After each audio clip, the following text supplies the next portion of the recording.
What's up, guys? Tom Bilyeu here, and this week we're doing something a little bit different. With the election right around the corner, I wanted to do something special and really cut through the noise. So we're bringing in some of the sharpest minds from both sides of the aisle to answer two simple questions in addition to our normal, robust interview. What I want to capture with these interviews are the values and beliefs that drive my guests' voting choices, and then give them a chance to tell you why you should vote the same way. Each guest is going to break down their reasoning and make their case. The goal here is simple: to help you guys think for yourselves using the same first principles thinking that all of us should rely on. No BS, just straight talk. With that, let's kick things off with our first guest, David Pakman. How would you feel, very much out of curiosity, how would you feel if Trump wins this election by a landslide? How would I feel? I mean, how honest do you want me to be? As honest as you're prepared to be. If Trump wins this election by a landslide, I'm going to have, from the standpoint of my business, a very, very good 4 years. And I know that some people will hear them, they will say, David, how can that be your reaction when it will be dystopian in so many ways? Well, I can't control that, right? I mean, I don't think Trump will win in a landslide. I think either Trump loses the popular vote and wins the electoral vote by a little bit, or Kamala Harris wins in a landslide. I think that that's the spectrum of outcomes, I think.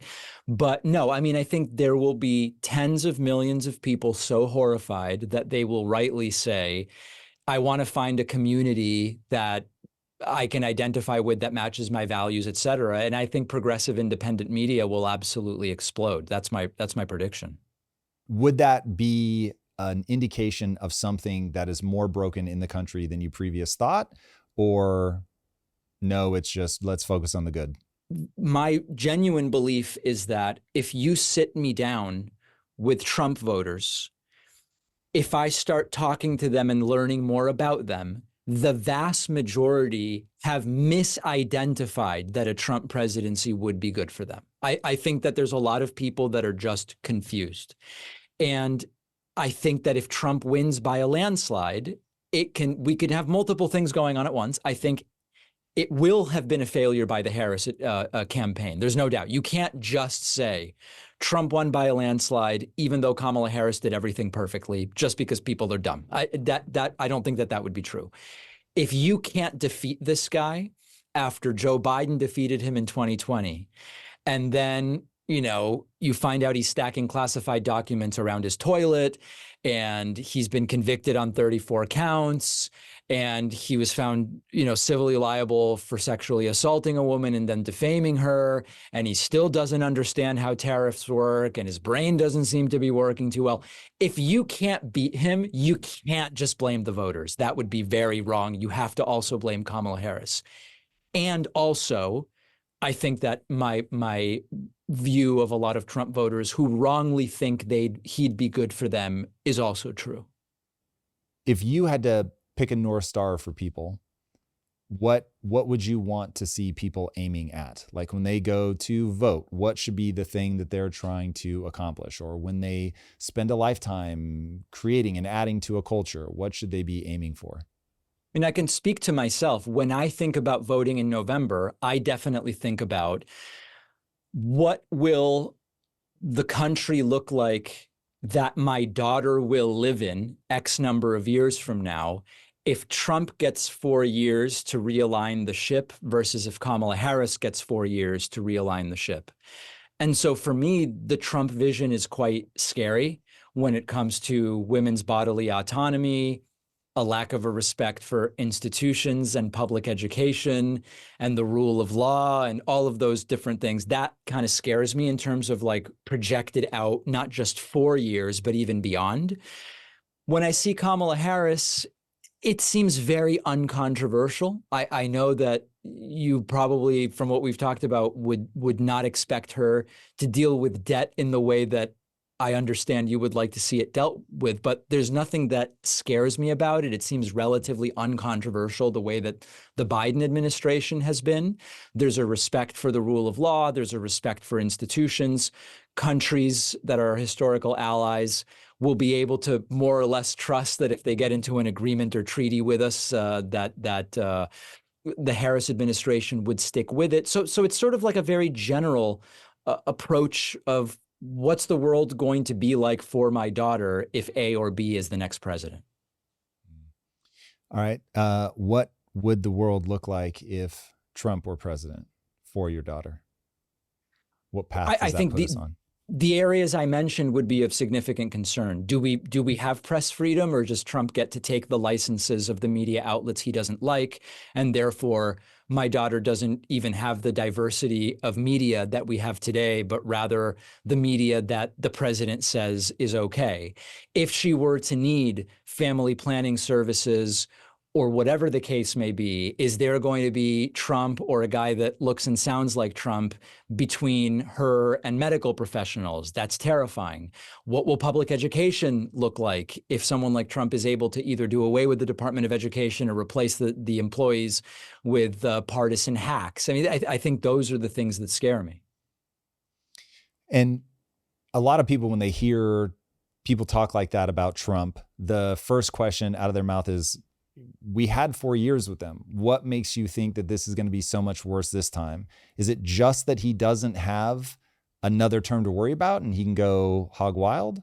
I think there's a bunch of different things. And to be clear, I'm not saying the world will end if Trump is president, right? I'm trying to keep it sober and realistic.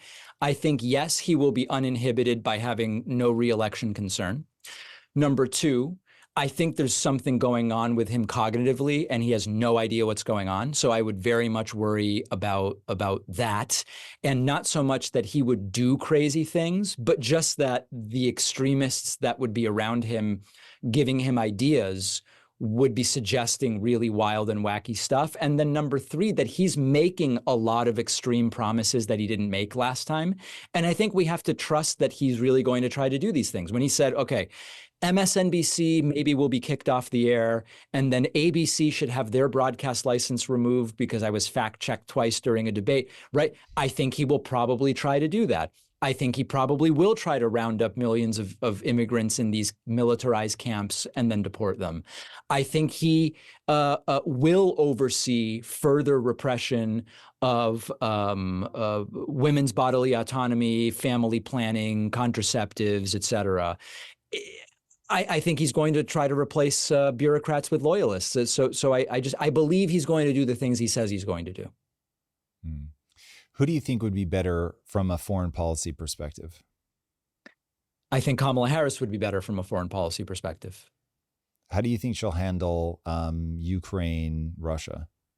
I think she will handle it by keeping boots on the ground as something the U.S. is not going to do, which I agree with, and I'm glad that that's been the case so far.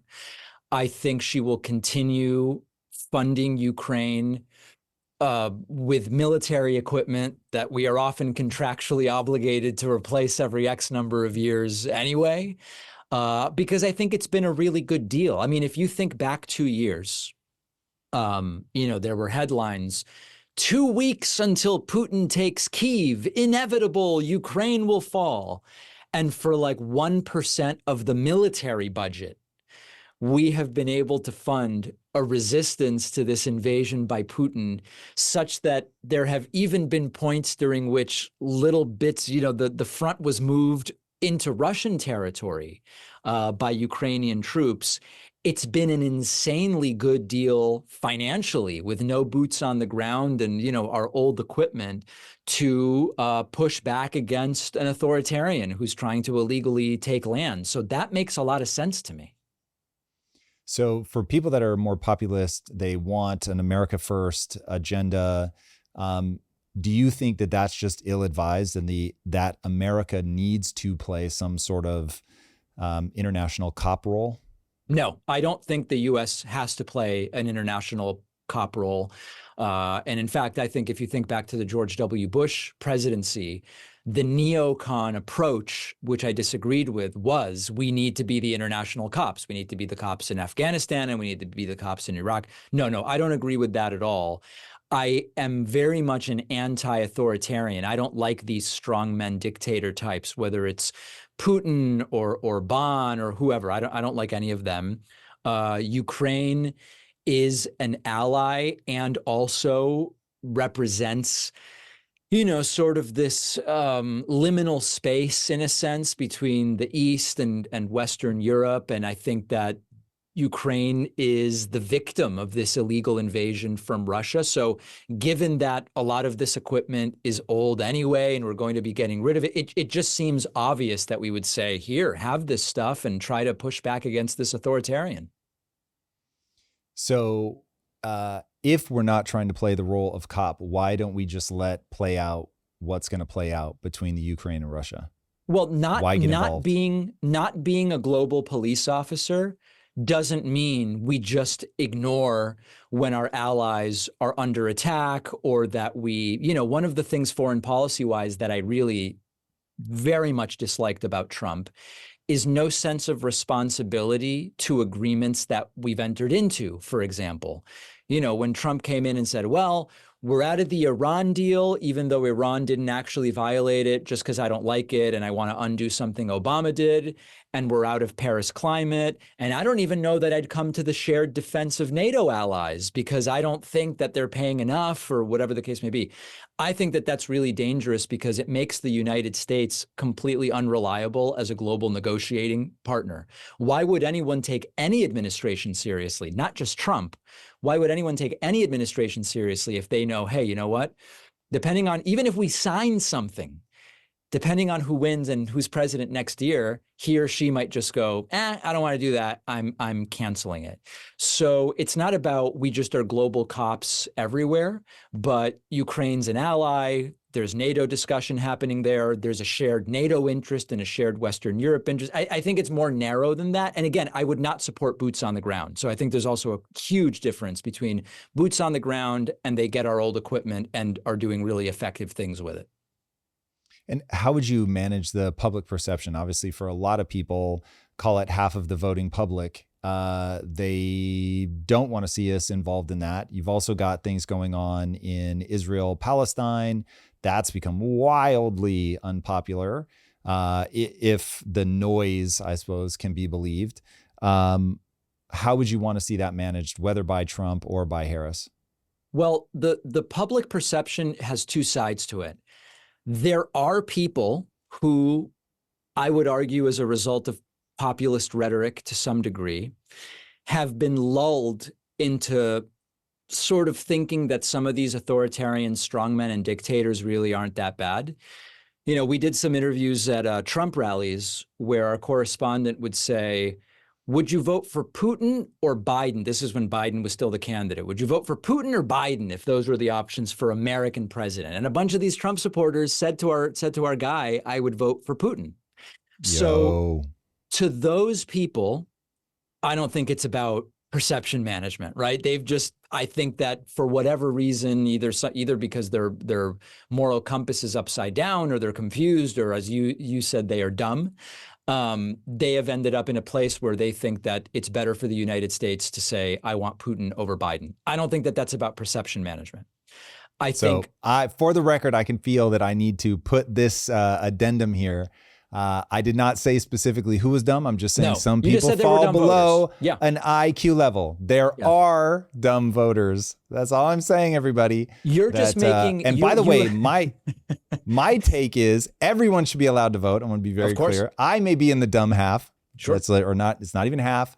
I can feel the number of times that you said that, David Pakman. I thought, oh, good Lord. You were making a statistical analysis that when you have a bell curve, there's people on both sides of the median. That's all you were saying. Correct. There you go. Thank you. Okay. So the people that just are enamored with Putin, you're not going to be able to really convince them. I do think that saying there's a lot of people who believe that we're sending billions of dollars in cash to Ukraine. And then they go, why are we sending cash to Ukraine instead of, housing homeless veterans? There's two answers to that. One is the money for Ukraine and the money for homeless veterans are allocated through completely different processes, and there's actually no way to take the money from one to the other. Secondly, a lot of the people that say that don't actually want to spend the money to house the homeless veterans, so they actually are just saying that to troll. But number three, it's mostly old military equipment, so it's not even cash. I think it's important to tell people that. A lot of people don't know that. They think we're sending billions in cash. It seems counterintuitive, though, that you couldn't shut off the funding from one place and allocate it somewhere else. What do you mean we couldn't do that? Well, no, you're right that if our entire House of Representatives worked differently than it does, you absolutely could do that. But what I'm I see. saying is that these are votes that are coming at the end of long processes where these are different buckets of money. They're allocated differently. They're voted on differently. There's no practical way when we're saying, let's do X for Ukraine to go, actually, let's do it for the homeless veterans instead. They're just different budgetary processes, different departments. You have to start that process at the top. Got it. Understood. That makes sense. I wish it were different. Don't we both? Okay, talk to me about immigration. So this basket of goods is a lot of people are feeling some kind of way. They feel not seen, not heard, that we're importing a bunch of people into the country. But like you said, we're not taking care of the veterans, whether they mean it or not. That is certainly the sentiment. The border is a pretty hot button issue. How should that be handled? And who do you think would be better in this election for doing the border in a way you think is sensible? Okay, so I think your audience will get sick of me saying this. I think Kamala Harris would do a better job than Donald Trump. Trump's plan has been biggest deportations ever, militarized deportations, put people in camps before they are deported, this kind of sort of thing. However, what I will say is that neither party has had a big accomplishment when it comes to the immigration reform that we need. I mean, President Obama didn't either. And there's a lot of different things going on here. First of all, like as a disclaimer for people in your audience who don't know me, however you would define an open border, a quote open border, I don't support nor am I advocating for an open border, nor do I believe that we have one. Now, it is true that people come into the United States illegally. That happened when Trump was president, when Obama was president, when Bush was president, when Clinton, people enter the United States illegally. Is it always the same number? It is not always the same number. There's seasonality to it. It's very much affected by the state of the economy in the countries people are coming from. So, my instinct is I'm quite reasonable on this issue. I think there's a couple things that are important to mention. A lot of the stories that are told about immigration by Trump and MAGA are stories that are deliberately lurid and sort of salacious in order to trigger those fear centers in the brain that we talked about a couple of hours ago. And it's working quite well. And I think it's important to be able to say two things at the same time. The United States and whatever country have a right to enforce immigration policy, to stop people from entering the country illegally, to deport people who are here illegally. That is absolutely the case. It's also really important to understand that without immigrants, both documented and undocumented, the American economy would significantly suffer. Entire industries would be significantly hurt. Both documented and undocumented immigrants commit crime at lower rates than US-born citizens. And so the story about dangerous migrants and so on, it's not that sometimes migrants or immigrants or legal undocumented immigrants don't commit crimes. Yes, they do. Every group commits crimes. Little old ladies sometimes commit crimes, right? But the point is that the focus on this as a disproportionate problem is inaccurate.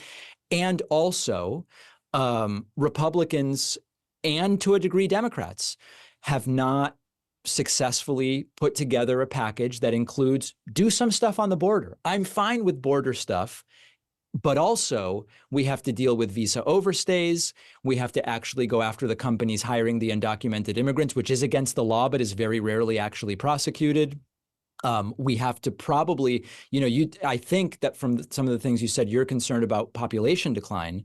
There are really good studies that show the U.S. actually needs to be bringing in far more legal immigrants, both for innovation and growth purposes than what's currently coming in. Some estimates are we should be inviting in 3 million rather than 1 million a year. So, I think that this is a very complicated issue, but we've got to do something about those who were brought here as children by their parents and give them some kind of permanent status. That's, I think, critically important just because it's the ethical thing to do. So there's multiple components to this, but I don't really think that we're getting an honest discussion about it for a lot of different reasons. You said something that surprised me. Why are undocumented workers critical to our economy? There are a number of, this is not to stereotype, but it's just the data that agriculture and food service are significantly bolstered by undocumented immigrants, who are, of course, overwhelmingly just people looking to make some money to support their families. And there is no real accounting in these deport 20 million people phrases from Trump as to what we do about those industries. But why can't we get a system set up such that the same kind of people that are coming through are documented? Yeah, there's no reason that you couldn't, but it's not going to happen if you deport. I say 20 Got million it. So because that's Trump says 20 million. I don't. There's not actually. That's not actually the number. But the point is, you would instantly have industry collapse.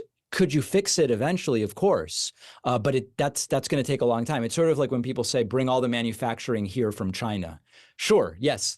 Here's how long it'll take, and here's how much more your stuff will cost. These things can be done, but not quickly. And what do you think about assimilation? Does a country invite a certain amount of societal conflict if they are bringing in people so quickly that they recluster around the home country, the home ideals, all of that, rather than assimilating into the nation they've just gone to? Whether here or in Europe, obviously we're seeing a lot of weird stuff happen in Europe, which as an outsider sort of glancing at the headlines feels like it's an assimilation problem largely.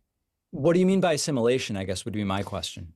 So if you come to America, we obviously are not any one ethnic group. We are a bunch of people that are completely mixed. And if you come here, by my estimation, and you believe in freedom of speech, you believe in freedom of opportunity, and you want to celebrate people that are striving for excellence, all the things that I would consider core American values, then I think you would be embraced and that nobody would care what you look like because we share values. So I have a base assumption that where people collide and where trouble arises is not about the surface level thing. The surface level thing just happens to be a proxy in most places other than the US for value system. Do we share values? I think people very quickly attach to people that share their values, regardless of what the surface presentation is. So, but if people come, regardless of what they look like, and they don't share those values, now you're going to see people collide. I guess I'm wondering what some examples of not sharing values, what does it look like at the kind of day-to-day interpersonal level? So one would be if you've got people that are coming in and saying, I believe that London should be run with Sharia law. Okay, you actually have people saying that out on the streets. That's a collision of values. That is very much not what the average person who grew up in England is going to be thinking about. But nonetheless, there are people who feel who are there now and they do want to see that happen. So they haven't necessarily assimilated into British culture, become a part of that. They have brought what they think is better from their culture to this new place and saying, hey, this is better and I would love to see it here. And so it's inevitable, I think, that given how much people fear change and that they just have an affinity towards what they know and what they love, just as the other people have an affinity for what they know and what they love. And those things are now colliding. And so you're going to have a collision of visions of where we go from here. And I think about that a lot. There was a speech that the woman in Sweden gave. I think it was Sweden, where she said, basically, Sweden has values and anybody that doesn't want to join in these values has no place here. That is a terrible paraphrase. Hopefully you know it better than I, but that was the rough direction of what she was saying. Okay, yeah, I think I get a sense for what you're saying. I mean, listen, so there's two answers to this. I don't want to skip over the fact that a lot of times they don't share our values is disproportionately applied to people who aren't white or aren't Christian. So I want to acknowledge that. I want to go beyond that. That's not a super interesting conversation to me. There's racism and xenophobia anywhere. And I think in white majority countries, it's usually code for I'm envisioning a non-white person when I talk about this. I'm putting that on the record because I think it's the case, but I want to move beyond it because I think there's more interesting stuff to talk about here. I'm from Argentina, so I'm Hispanic, and I'm Jewish. I have affinity groups I'm a member of in the US that are Jewish based. And I have affinity groups in the United States that I'm associated with that are groups of Argentinians. Yesterday, I was at the White House in DC for Hispanic Heritage Month. And so that's not just Argentinians, but it's, everybody from the Spanish speaking world. And so these are all groups that I heavily identify with. But I think the shared values you're talking about, with which I've been able to succeed in the US, include I did learn the language when I moved to the United States, and I believe in democracy. I believe in religion being separate from government. Interestingly, there's a lot of American-born evangelicals, some of whom are currently in government, who actually want religion to play a bigger role in civil government. I actually think that that's unconstitutional. I don't want that. It's not a question of assimilation with them. I think it's just radical belief. So you don't have to come from another country to have such a belief, and maybe we'll talk about that. But to the degree that we're not using these terms as proxies for racism or xenophobia, I do think that it's not so much about the surface level, but it is about values. I also think that we project sometimes false beliefs about people's values based on the way they look, the way they dress, or the way they talk. Do you think all of that? I agree with every word of that. My only concern is that just like my father-in-law was very worried that coming from such a different background than his daughter, that we wouldn't be able to navigate the difficulties of marriage because in his mind, we didn't share, he wouldn't have said values, but you don't share enough in common. And what my wife and I found was, despite having these wildly different backgrounds, we actually did share values. So we had these same a group of very meaningful ways of believing how the world ought to be that we shared, and that made us getting along very easy. What were the background differences? So she is Greek Cypriot from London, fluent in Greek, the whole nine. Her parents had to, or I should say, when Cyprus was invaded by the Turks, a bunch of people fled. And both of her parents left around that time. They weren't directly impacted. Her mother-in-law was, like, literally had to evacuate her house, thought she was going to be a refugee for a weekend, ended up being a refugee for the rest of her life, and had to leave everything behind, ended up coming to England. Anyway, so very fascinating mass migration out of Cyprus into England. So there's a huge Greek population. So not only am I not Greek, which for him with the thick accent and, moves in his, I think, late 20s, for him, it was very jarring that I was an American that wasn't religious, and he had raised his daughter to be Greek Orthodox and obviously in a Greek family and speaking Greek. And so he starts thinking, oh man, these guys aren't going to make it. And look, I guess I don't blame him. He started thinking that my grandchildren, which unfortunately he never got any, but my grandchildren aren't going to be Greek fully. Will they even speak Greek? And so he had a lot of anxieties. Now, my father-in-law is the most lovely human being ever and welcomed me with open arms, but he was very tense about that. And that was one of the reasons why he actually said that I did not have his blessing to marry his daughter while still being lovely to me. It's very important that I say that. But anyway, that was my first thing of oh, whoa, values really matter. Thankfully, we shared values despite all the surface differences, which is another reason for me that isn't the issue. But I'm not surprised when I see groups that don't share values clashing. Yeah, I think some of the most predictive factors to whether one will succeed. And the funny thing is, this doesn't just apply to immigrants. This is also just to people in Ohio. I think it applies to Americans as well, is sort of do you respect the rule of law and social norms? Are you adaptable to a culture that may be different or may change over time, right? Because sometimes it's not, oh, I was born into one culture and I immigrated into another one. But sometimes it's like this conservative resistance to the fact that culture can change over time. I think that's similar. And that kind of applies to people who were born in the United States. I think for countries where immigration is a thing and it's a melting pot, tolerating and respecting diversity is probably a factor, right? And this applies, again, if you were born in Nashville or if you came here from Dubai, either way, that tolerance for diversity is probably a factor that will be sort of predictive of success to some reason. And this starts to get more overtly political in a way, but in the United States, we at least have the idea of racial and gender equality. And so if someone doesn't believe in that, whether you're born here or because you came from a country where that's not the case, that seems like a clash that could be problematic. So I think these are mostly values things, the way you're pointing out. Yeah, that's my entire point. But do you think that there is, like, if you were designing immigration policy, is rate of acquisition of immigrants a factor? It seems important to me that there's some sensible amount that you can take in a year, and that you need to define that and then stick to it.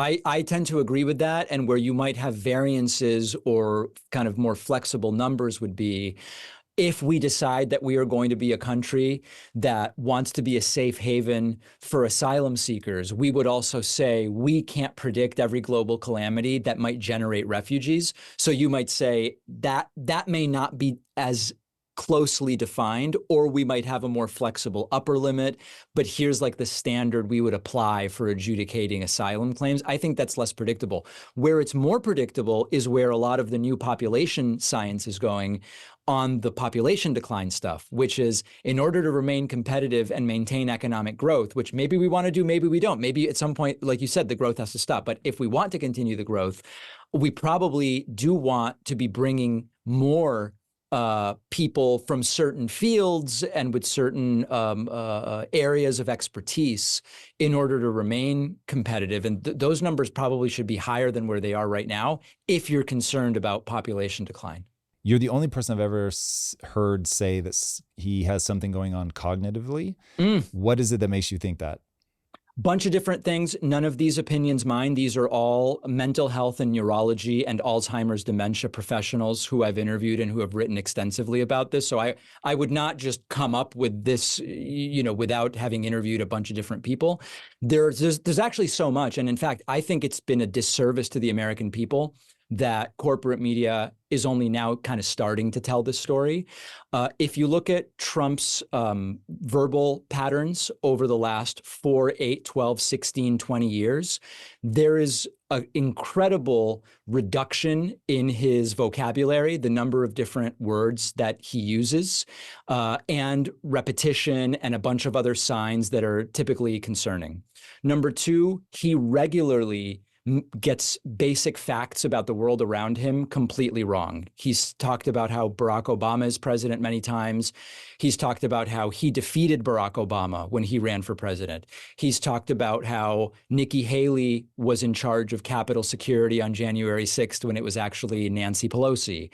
He does everything from not noticing that either Rudy Giuliani is in front of him or Melania is next to him. When Melania used to be next to him, she's missing, of course. She's no longer with Trump at anything public. But when she used to go, he would look around for her, wouldn't see her. He has these cognitive kind of lapses during rallies where he seems almost like he freezes. And there are dozens of these. People can look at the videos on my YouTube channel, which have been identified again by mental health professionals as sometimes paraphasias, phonemic paraphasias, so on and so forth. He will often get wrong the city that he's in. He will, we could do 3 hours just on Trump's cognitive gaffes. Now, I don't want to pretend that I'm saying he has absolutely no idea where he is or anything like that. But he's close to 80. He's very overweight. His speech patterns are a concern. I mean, to me, he doesn't even seem fit for the job. And what's your take on Biden? Is Trump as bad as Biden? What's going on with Biden seems different. Biden is definitely experiencing age-related decline. There's no doubt about it. And this is not partisan for me. People can go to my YouTube channel and see my commentary on Biden's debate performance. I made it clear I don't think Biden's up to it. I made it clear I don't think Biden can win. And it seems inevitable that he's going to have to be replaced.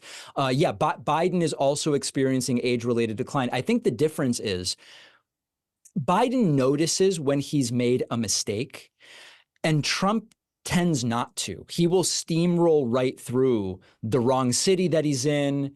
Biden might get us into World War II. It's like, wait a second, World War II already happened. I defeated Obama. No, what are you talking about? You ran against Hillary. I don't even know what you're talking. And he doesn't even recognize that the thing he's saying don't make sense. Biden definitely is having a slowdown. He does seem to recognize when he makes these mistakes. Listen, Biden is absolutely also experiencing age-related symptoms for sure. And I think it was 100% the right thing for him to say, I'm not going to run for re-election. Now, are you less tense about Biden and what's happening to him cognitively than you are Trump? Setting aside Trump, like I know there's a whole host of reasons that you don't want Trump, but just from cognition to cognition, are you more worried about Biden's abilities or Trump's? I'm less worried about Biden only because his presidency is almost over. His ego is not so out of control that he's insisting that he can and will do this, contrary to what's going on to Donald Trump. And also, nothing concerning has happened for the 3+ years that he's been president with regard to, as presidents have extraordinarily large teams that are doing most of the actual drafting of policy and so on and so forth. And I know we don't necessarily agree about the state of the economy, but I think the economy has basically been fine. Our relationships with allies have basically been fine. The withdrawal from Afghanistan, which I agreed with, whether it was Trump or Biden doing it, was chaotic, but it was the right thing to do. In other words, there's no like, oh my goodness, here's what went completely haywire because of Biden's age-related decline. And we've just got a couple months left where I'm like, listen, we're almost beyond this. Now, given the state that Biden's in, do you think that he should hand the torch off to Harris immediately? Not from every mental health and neurology professional I've spoken to. They've all indicated there's really no, he gets tired earlier than younger people, for example, loses his train of thought sometimes, et cetera. But that doesn't signify anything that would approach like the 25th Amendment that can be used if you believe the president is unfit. In fact, I just saw Biden in person the other day. He looked very old. He was getting around really gingerly. But he gave a speech and then spoke to people for a while. And it was like, okay, yeah, I mean, you're probably too old to do another 4 years, but there was nothing like you need to resign right now. What do you think it says about our current political system that we have two candidates running for president that did not go through any sort of primary process, and the guy that's currently in office is moving around very gingerly? I think you're being overly generous in your assessment of Biden, just to plant my own flag, but what do you think it says about our system that, again, you've got one person that is debatable in terms of his ability to even get around, and then you've got Biden. The other two never did a primary. Very funny. So let's take each piece by piece. So in general, like old candidates, we do have sort of a gerontocracy here in the United States. It's interesting because pop culture is very much oriented towards young people and against older people. I mean, product, services, most commercials, it's all like we're clearly targeting everything to let's get young people using it, and then everybody else will just kind of sort of follow. So in one sense, we have a society that's kind of biased against older folks. But at the same time, you look at the average age in the US Senate, and it's dramatically higher than the median age. You've got Senate. I don't know if you have anyone in their 90s right now, but certainly close. Grassley's got to be close if he's not in his 90s, Patrick Leahy, et cetera. So I think that there is this sort of gerontocracy, as the term may be, with regard to elected officials. Part of it can be just sort of like path dependent. We're on this path. It's easier to get reelected than it is elected. And so people tend to be able to kind of stay in power, at least in the House and Senate. And we ended up with presidential candidates along the same lines. The no primary thing, there was a Republican primary. It's just that the Republican Party has been completely subjugated by MAGA at this point. So it was like no one really had a shot other than Trump, but they did do a primary. On the Biden side, there's never a primary when the incumbent is running for re-election. The one thing I would say is Kamala Harris did two things that I do think matter in this entire thing. Number one, it was, even though it was only nominally a primary, like I say, in 2020 with Trump, it was the same thing. There was nominally a primary, but there wasn't really a primary. Harris was on the ticket that won that nominal primary. It was Biden-Harris. It wasn't like, let's bring in some state senator from Oklahoma who wasn't even on the ticket. It was Biden-Harris that those who voted in the nominal primary voted for. So at least she was there. But she did go and seek the support of the Democratic delegates. And you could say, well, what were they going to say? No? Maybe, I don't know, but she did do that. And so my message to people who are like, I don't like how she ended up being the candidate, I would say, well, then don't vote for her. Most people aren't having a problem with that.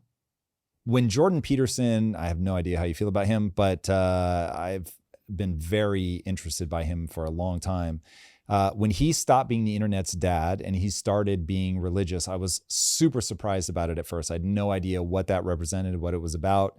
And then the more closely I looked at it, I actually started thinking, whoa, I think this actually is a continuation of that same thing. So first it's, the really basic stuff, pick up your room, like be prepared to carry your weight. And then it's getting into this more advanced sense of understand that religion is the ultimate meme medium by which ideas are carried to people. And so there's all this wisdom in the Bible. And then at first it seemed like he didn't really believe it was literally true, but thought it was useful. And then it seems to have gone to, no, I think this is actually literally true. And then I look at Candace Owens and the wave that she's riding around just really focusing on religion. And all of this paints a picture for me of a now move, and I don't know if it's going to be everybody or if it's just the right, but a move towards religion in a way that is going to make it one of the defining cultural topics of the next, call it 3 years. Do you see a similar move happening? And if so, what do you make of it?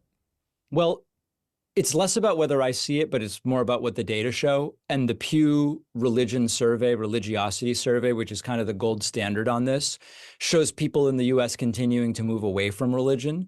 So trying to take my opinion out of it, the data don't show that. I do think that, the other day, Tucker Carlson did an event where Russell Brand was literally on his knees praying on stage with Tucker. He was recently baptized and he found religion and all of this stuff. So I think that it's becoming kind of en vogue in a certain right-wing space right now to find your religion once again. It's not super interesting to me personally, but I don't see it. More people than ever identify as not religious in the United States.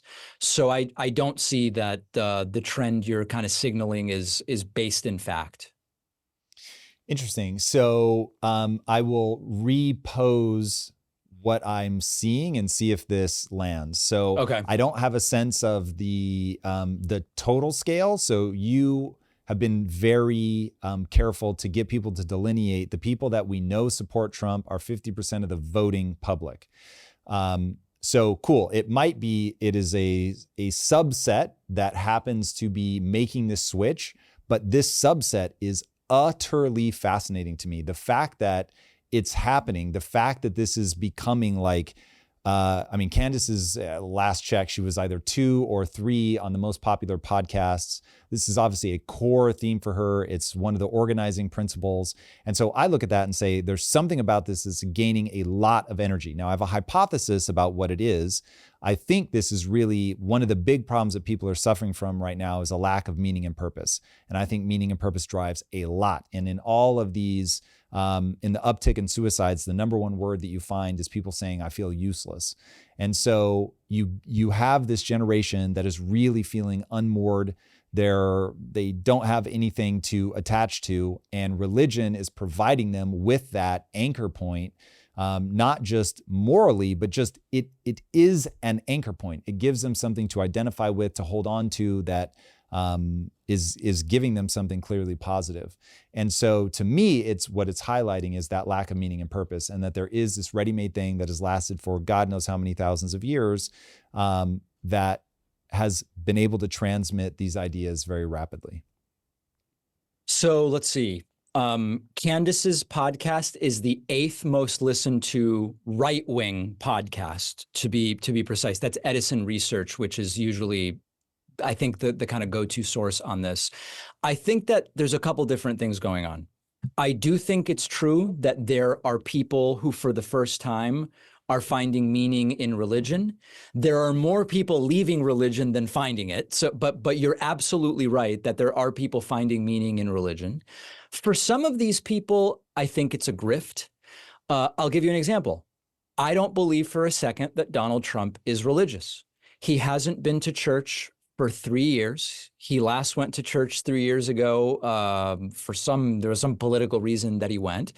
And yet he claims that his faith is important and all these different things. He's very obviously not religious. He came up with "I'm religious" because he was going to be the Republican nominee. He needed to win over evangelicals. So like that's an example of someone who went to religion. It's a complete and total grift. I don't believe it for a second. There are some who, unfortunately, I think are struggling with mental illness. And sometimes you find a cult, sometimes you find a drug, sometimes you find religion, and sometimes you find a diet, right? I mean, sometimes people decide I either need to be eating only nuts or eating only persimmons or eating only fried eggs, and it's a substitute for there's a calamity in your life and you've identified the thing that is kind of going to fix it for you. For some people, that's religion. And then some people, I presume, genuinely, it's just giving them meaning and purpose. And that I think that that's fine. My view on this has kind of always been, I understand and really respect the evolutionary purpose that religion served, especially in the past. Robin Dunbar has written about this in a way that I think is really interesting to read about, and so have others. I think it's less necessary right now as we learn more about how the world works empirically. And I basically have no problem. Like, there's some people on the left who will say to me, David, how are you so tolerant of religion when it's like, how are we going to agree about global warming if you think that there was a boat built that had 2 of every species? And it's like, yeah, listen, it is completely incompatible. But to the extent that people just have they have their private religious beliefs, and with regard to what government policy should be, we're just talking about empiricism, science, and what can be demonstrated. I don't really care what they believe, in the same way that yeah, flat Earth maybe connects to some other wacky stuff. It's not necessarily isolated. If someone just has an isolated flat Earth belief, if we can work together on some other issue where we do agree on what the facts are, I'm not going to reject them. I want as many people in the coalition kind of as possible. So I try to take the view that to the extent that people are keeping their religion private, not trying to impose it or use it to determine government policy, it's been around for a long time and it'll probably continue to be, although at a diminishing rate, it seems. And fine, kind of believe what you want under those circumstances. And do you think that as religion continues to dissipate, that more and more people will feel a lack of meaning and purpose? Or do you think that there'll be a ready-made way other than religion for them to get that? Well, I don't know that it's ready-made, but I don't attribute the lack of meaning and purpose to lack of religiosity necessarily. There's so much going on in society, including that we've reduced abject poverty so much, especially globally, there's still a lot of abject poverty. In the United States, there's arguably less than ever. As standard of living goes up, as people, not everybody, we still have poverty, but as more people have the flexibility to figure out what do I want to do. Sometimes there's like this paradox of choice, and the more options you have, the more difficult it can actually be to figure out what is meaningful. I think it's more about that. I think it's about keeping up with the Joneses as facilitated by social media. I think there's a lot of explanations for lack of meaning and purpose, but I don't think the decline in religion is the explanation. At least I've not seen a good argument for that. David Pakman, this has been very enjoyable. We may not agree on everything, but you are very articulate. You certainly seem reasonable, except for your assessment of Biden. Tell me where people can follow you. I'm on all the different social media platforms. So you could just search my name. YouTube is probably my biggest platform right now, but I've got an audio podcast if you prefer that format, or TikTok, or whatever the case may be. And then I also have a book coming out in a few months called The Echo Machine, where I write about a lot of the things you and I have talked about. It's available for pre-order. So for people who prefer to read, there is that option as well. Thanks for joining me today for this deep dive with David Pakman. This is just the beginning of our special election series, and I hope you guys will join us for all of the thought-provoking conversations that we have coming up every day. If you're finding any value, make sure that you hit that follow button so you don't miss any of it. Appreciate you guys listening as always. Stay curious, my friends, and I will see you on the next one. Until then, be legendary. If you like this conversation, check out this episode to learn more. The financial cliff that we're rapidly driving off is pretty terrifying. It's not just the $35 trillion in debt, or the fact that that interest on the debt is now overtaking the budget.